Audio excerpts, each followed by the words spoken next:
नमस्कार दोस्तों बात करते हैं बिहार की सबसे बड़ी महत्वपूर्ण और काम की खबरें, क्योंकि एक एक खबर पर नजर रखेंगे क्योंकि बहुत ही इंपॉर्टेंट और काम की खबरें हैं। तो आराम से बैठ जाइए और ध्यान से सुनिएगा, सारी की सारी खबरों को विस्तार से जानेंगे ताकि आपको हर खबर जानकारी मिलती रहे। चलिए शुरू करते हैं सबसे पहली बड़ी खबर से। उससे पहले इस वीडियो को लाइक नहीं किया तो लाइक जरूर से कर दीजिएगा। जानते हैं पहली खबर, गया में 4.73 लाख की जाली नोट बरामद।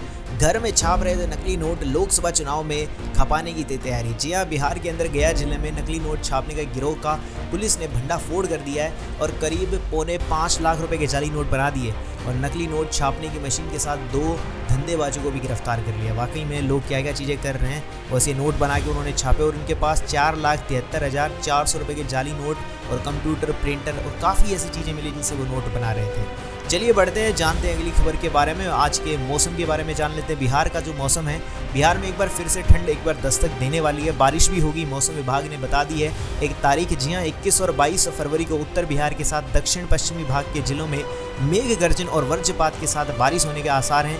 वहीं आसमान में बादल भी छाने लगेंगे। 23 से न्यूनतम तापमान में गिरावट आ जाएगी। चलिए बढ़ते हैं अगली खबर की तरफ। अगली खबर आ रही है के पाठक का नया फरमान, रविवार और छुट्टी के दिन खुलेंगे स्कूल, क्या ACS का नया है टास्क। जी हां, छात्रों की पढ़ाई डिस्टर्ब नहीं हो इसके लिए छुट्टी के दिनों में विद्यालय का काम कराया जाए। दरअसल चुनाव से पहले मतदान केंद्र के तौर पर सभी स्कूलों के भवन और वहां बिजली, शौचालय में पेयजल ठीक करना होगा, तो इसलिए उन्होंने कहा कि छुट्टी के दिनों में ये चीज़ों को पूरा कर लिया जाए ताकि बच्चों की पढ़ाई खराब ना हो। चलिए बात करते हैं और बढ़ते हैं अगली खबर की तरफ। बिहार में स्मार्ट सिटी प्रोजेक्ट व जल संसाधन विकास की सुस्ती भारी, NOC में देरी बिगाड़ देगी इस शहर की सूरत। जी हां, पिछले दिनों हुई स्मार्ट सिटी बोर्ड की बैठक में सीवरेज सिस्टम में underground main storm water drainage की प्रगति रिपोर्ट में NOC लंबित होने की बात कही गई थी। समय पर NOC नहीं मिला तो दिक्कत होगी, और अगर इसमें दिक्कत होगी तो sewerage system, underground main storm water drainage की जो काम करने की बात चल रही थी उसमें डिले हो जाएगा और काफ़ी प्रॉब्लम, काफ़ी समस्याएं देखनी पड़ेंगी। चलिए उसी के बाद बात करते हैं अगली बड़ी खबर के बारे में। बिहार के हिस्से में क्यों कम हो रही है बारिश, इस साल कैसा रहेगा मानसून का रुख, जानते हैं एक्सपर्ट्स की राय। जी हां, आप सबको बता दें, दक्षिण पश्चिमी मानसून से बारिश में कमी का सामना करने वाले अंचलों में से 87% बिहार, उत्तराखंड, असम और मेघालय जैसे राज्यों में स्थित है। जी हां, जून और जुलाई के शुरुआती मानसून माह बारिश में कमी हुई है और आपको बता दें पिछले 10 वर्षों में बिहार के अंचलों में मानसून की बारिश कमी है। साथ ही साथ आपको एक शोध में स्पष्ट हुआ है कि राज्य के कमोबेश सभी अंचलों में कम बारिश हुई है। हालांकि इस अवधि में कई राज्यों में अच्छी बारिश भी हुई है। अधिक बारिश वाले इलाकों में सूखा प्रभावित क्षेत्र भी शामिल है। आने वाले समय में कुछ गंभीर परिणाम हो सकते हैं, जैसे बारिश की मात्रा और कम होगी, भूजल स्तर और नीचे जाएगा, बारिश वाले दिनों की संख्या कम होगी, गर्म दिन की संख्या बढ़ेगी, लू वाले दिनों की संख्या बढ़ जाएगी। ये कुछ चीज़ें देखने को मिलने वाली है। चलिए जानते हैं उसी के बाद अगली बड़ी खबर, बिहार की सीटों का हाल क्या है। जी हाँ, कभी कांग्रेस की गढ़ था जमुई, अब NDA का है दबदबा, जानिए सियासी इतिहास।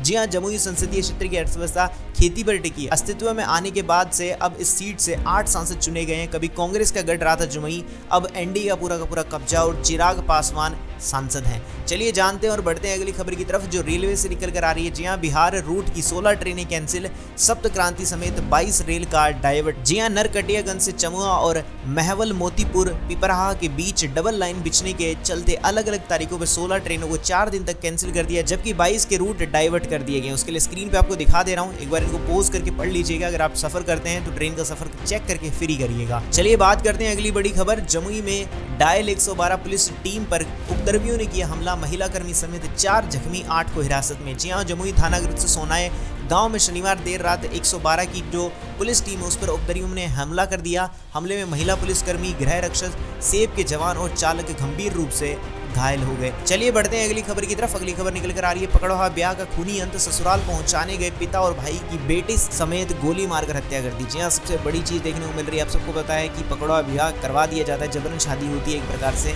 उसमें एक मामला देखने आया कि शनिवार की बात, जिसमें एकदम सनसनी फैल गई। बेगूसराय के साहेबपुर कमाल में बेटी को ससुराल पहुंचाने गए पिता और भाई समेत उस लड़की की भी गोलियां मारकर हत्या कर दी है। सच में बहुत बड़ी चीज़ देखने को मिल रही है, लेकिन ये चीज़ें क्यों होती है, किस लिए होती है, इसके बारे में आपका क्या विचार है पकड़वा विवाह से लेकर कमेंट्स में जरूर बताइएगा। चलिए बढ़ते हैं और जानते हैं अगली खबर के बारे में। शिक्षकों के वेतन पर नीतीश सरकार का अहम फैसला, के पाठक ने बता दी तनख्वाह मिलने की तारीख। जी हाँ, पिछले कुछ समय से शिक्षकों को समय पर वेतन मिलने में दिक्कतें आ रही थी। उन्हें वेतन के लिए काफ़ी प्रतीक्षा करनी पड़ रही थी। समीक्षा बैठक के दौरान ये समस्या सामने आई। इसे पाठक ने गंभीरता से लिया और आने वाले समय में इस चीज को भी दूर कर दिया जाएगा। जी हाँ, शिक्षा विभाग के अनुसार राज्य के करीब 6 लाख शिक्षकों को अब हर माह की 1 तारीख को वेतन मिलेगा। इस संबंध में विभाग के अपर मुख्य सचिव के पाठक ने जिला शिक्षा पदाधिकारियों को आवेश कार्यवाही का निर्देश दे दिया है। चलिए बढ़ते हैं अगली खबर की तरफ। अगली खबर आ रही है जेईई मेंस एग्जाम से लेकर। जी हाँ, रिजल्ट में गड़बड़ी पर उठे सवाल के एनटीए ने जारी किया स्पष्टीकरण। जी हाँ, आप सबको बता देते हैं जेईई मेन रिजल्ट को लेकर काफी सारे सवाल उठ रहे हैं। उसके लिए नेशनल टेस्ट एजेंसी ने स्पष्टीकरण दिया है। उन्होंने कहा है कि अभ्यर्थी व अभिभावक एनटीए स्कोर को लेकर असमंजस में है। उसके लिए उन्होंने कुछ चीजें भी बताई हैं, आपको बता देना चाहते हैं वो चीज। जी हाँ, इसके लिए उन्होंने एक स्पष्टीकरण दिया। उस स्पष्टीकरण में एनटीए ने जेईई मेन के लिए बनाए गए जो प्रश्न पेपर हैं उसके तरीके को स्पष्ट किया। उसमें बताया कि एनटीए पेपर की जो प्रकृति है वो समान रहती है, रैंडम रूप से शिफ्टों में वितरित किया जाता है। इसमें स्पष्ट है कि रॉ स्कोर और परसेंटाइल स्कोर में कोई समानता नहीं होती। नॉर्मलाइजेशन का जो प्रोसेस तय करने के लिए एक्सपर्ट की सलाह ली जाती है। इस एक्सपर्ट्स में आईएसआई कोलकाता और आईएसएससी बेंगलुरु और आईआईटीज के प्रोफेसर शामिल होते हैं। उसी के बाद उसको नॉर्मलाइज किया जाता है, ऐसा कुछ उन्होंने बताया। एक बार स्क्रीन पर आप पोज करके पढ़ लीजिएगा अगर और अच्छे से जानकारी करनी है तो। चलिए बढ़ते हैं अगली खबर की तरफ। अगली खबर निकल कर आ रही है उपदेव कुशवाहा की पार्टी का बदला नाम। बिहार की जेलों पर ताबड़तोड़ छापा। बेगूसराय में ट्रिपल मर्डर। जी हाँ, राष्ट्रीय लोक जनता दल अब राष्ट्रीय लोक मोर्चा के नाम से जाना जाएगा। चुनाव आयोग ने उपेंद्र कुशवाहा की पार्टी का राष्ट्रीय लोक मोर्चा के नाम से निबंधित किया गया है। चलिए बढ़ते हैं और जानते हैं अगली खबर के बारे में। गुड न्यूज़ आ रही है BRABU लखनऊ के सेंट्रल यूनिवर्सिटी और दीनदयाल विश्वविद्यालय से MOU छात्रों को बड़ा फायदा। जी हाँ, कुलपति ने बताया कि MOU 5 वर्षों के लिए किया गया है। इन दोनों विश्वविद्यालयों में छात्रों से जुड़ी कई गतिविधियां होंगी जिसके लिए एक यूनिवर्सिटी से दूसरे के स्थान में आदान प्रदान भी किया जाएगा, जो कि एक बहुत अच्छी खबर देखने को मिल रही है। चलिए जानते हैं अगली खबर के बारे में। बिहार कृषि रोड मैप में हुआ घोटाला। आरजेडी नेता सुधाकर सिंह बोले जांच से खुलेगी नीतीश कुमार की नींद। जी हाँ, बिहार के पूर्व कृषि मंत्री और आरजेडी नेता सुधाकर सिंह ने आरोप लगाते हुए कहा कि कृषि रोड मैप में बहुत बड़ा घोटाला हुआ है। इसके लिए सबसे पहले सरकार को कृषि रोड मैप की जांच करवानी चाहिए, तो उसी के बाद में पता चल पाएगा कि कहां किस वजह से घोटाले हुए हैं। चलिए बढ़ते हैं अगली खबर की तरफ। अगली खबर निकल कर आ रही है काशी विश्वनाथ मंदिर में राहुल गांधी को कैमरे की परमिशन नहीं मिलने पर ये क्या बोल गए सम्राट चौधरी। जी आप सबको बता देना चाहते हैं बिहार के डिप्टी सीएम सम्राट चौधरी ने कहा है कि जो लोग लुटेरे होते हैं उन्हें सब कुछ दिखाना होता है। ऐसे ही कांग्रेस के लोग भ्रष्ट हैं, ये लोग केवल अपनी तस्वीरें दिखाने के लिए गए हैं, ऐसा उनका कुछ कहना था। ये थी दोस्तों आज की सबसे बड़ी और महत्वपूर्ण बिहार की खबरें। कैसी लगी आपको सारी की सारी खबरें मुझे कमेंट सेक्शन में बताना मत भूलिएगा। मिलेंगे ऐसी अच्छी और वीडियो के साथ, तो इस वीडियो को लाइक कर चैनल को सब्सक्राइब कर लीजिएगा। तब तक के लिए जय श्री राम, जय हिंद, वंदे मातरम।